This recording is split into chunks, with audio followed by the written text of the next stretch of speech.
Syedaralun, pengurus Yayasan Pengajian Umi Gampong Arepidi pada Minggu 2 Oktober 2022 melakukan kunjungan ke Yayasan Pendidikan Islam atau YPI Ummul Aiman Samalanga Biren. Kunjungan tersebut dalam rangka menyemangatkan para santri untuk belajar di dayah-dayah. Kunjungan dipimpin Ketua Yayasan Umi Dr. Andes Tengku Haji Muhammad Rondaud, Hajah Aisyatun Radiah M. Nur bersama dengan sejumlah wali murid dan juga santriwan-santriwati lainnya.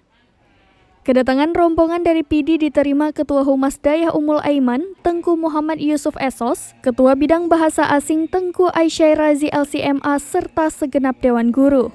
Pertemuan berlangsung di salah satu musala Ummul Aiman. Tengku Haji Muhammad Yusuf menguraikan sejarah Ummul Aiman yang saat ini memiliki jumlah santri sekitar 3.000 orang lebih.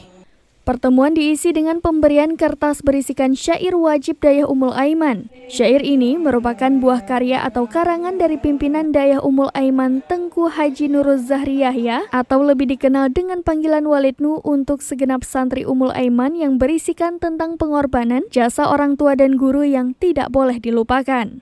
Selain berkunjung ke Dayah Ummul Aiman, rombongan juga berkunjung ke Dayah Putri Muslimat yang berada di seberang jalan Dayah Ummul Aiman yang juga di Kampung Putuh, Samalanga Biren. Dari Biren, Yusmandin Idris, Serambi On TV.